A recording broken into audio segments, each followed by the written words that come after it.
discipleship will follow. After passing the test, discipleship will follow.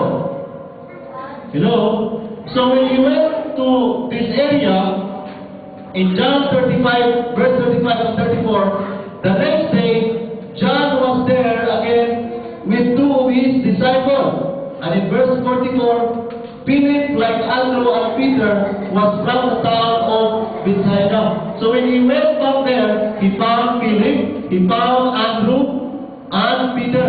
So he found three disciples there and he said, "Are you going with me?"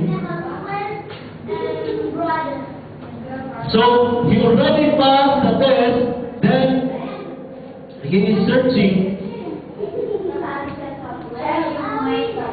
the person who wants to be discipled, to follow after him. So from this area,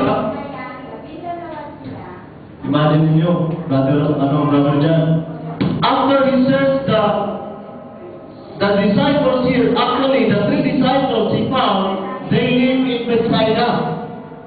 Peter, John, and Andrew, they live in Bethsaida. They just travel here to be baptized.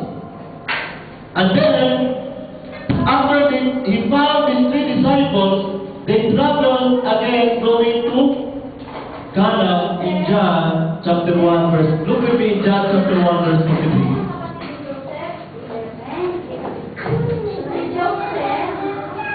The next day, from here, Jesus decided to leave for Galilee. So after that, he decided to leave to Galilee. Bakit siya pumunta sa Galilee? In chapter 2, there was a purpose why he left Jordan and going back to Galilee. Why? It's showtime. Hello? Nakuha na ako sa Revelation. After seeking the disciples, he said, "I've been through baptism, I've been through teaching, come with me. It's time for me to have a display." It's the first miracle of Jesus he performed at the Cana. That's why one day, Brother Noel told me, saan ba matatagpuan yung turn into wine? In John chapter 2, on the third day, a wedding took place at Cana in Galilee. Jesus, the mother, was there, and Jesus and his disciples had also been invited to the wedding. When the wine was gone, Jesus' mother said to him, "They have no more wine." And some drunkards, they said, "Wine is not too bad." In fact, Jesus himself produced jars of wine. But it has a purpose, to display His power. God will not perform a miracle that will harm the people. So what happened? In verse 4, he said, "Dear woman, why do you involve me?" Itong eksena, Sister Mau. Jesus was sitting there, and his mother is also sitting there. And her mother looked at Jesus and said,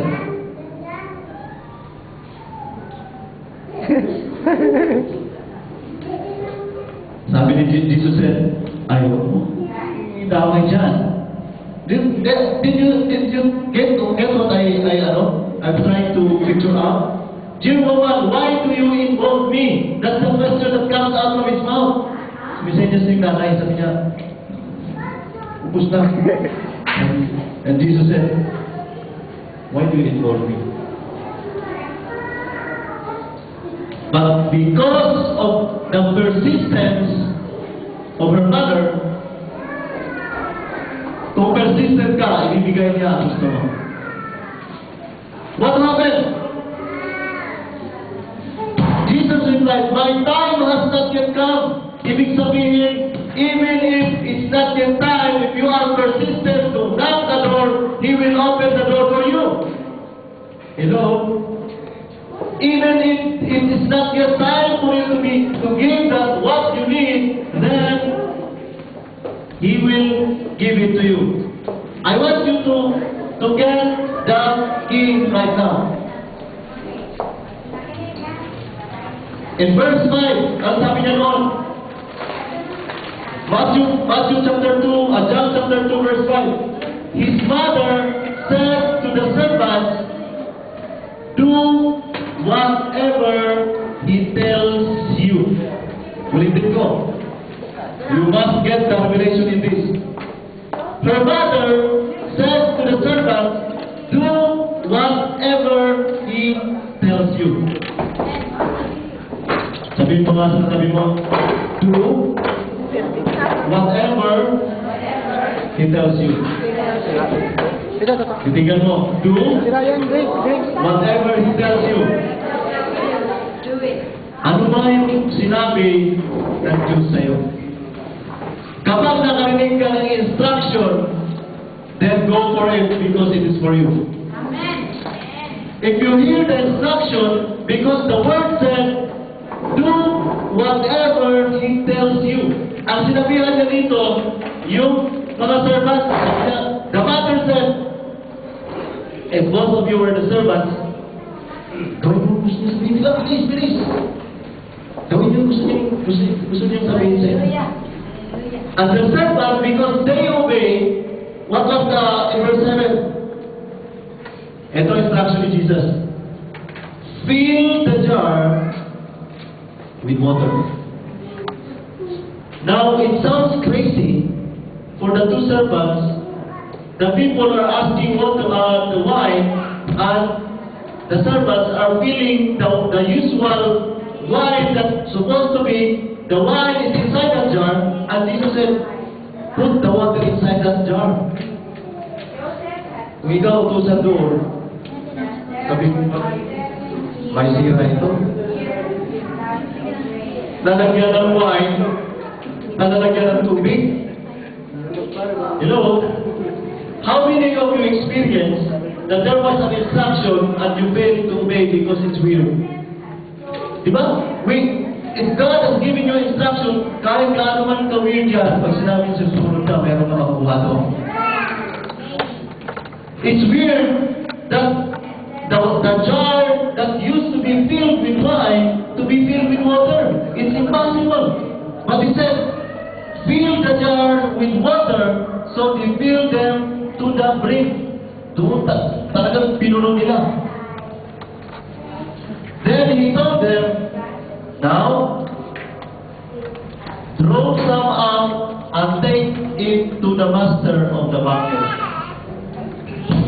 Mr. Mercy, if you are the servant that Jesus told to draw water into the jar, and after you draw the water, and Jesus said to you, now draw out water and bring it to the guests or to all the visitors.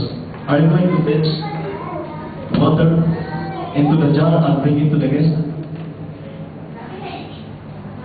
Sa palagay nyo, alam mo, na tubig ang nilagay mo doon, na kailangan sila ng, they need wine, and Jesus told you, take some water and bring it to them. Sabi mo talaga, sira talaga ang ulo nito. Hello? But the moment he obeyed and fixed the water and filled the jar, the small container, there was a change. It manifests what Jesus said. Amen. So it is your obedience that will cause the miracle to happen into your life. Amen. The water was turned into wine when He started to draw the water.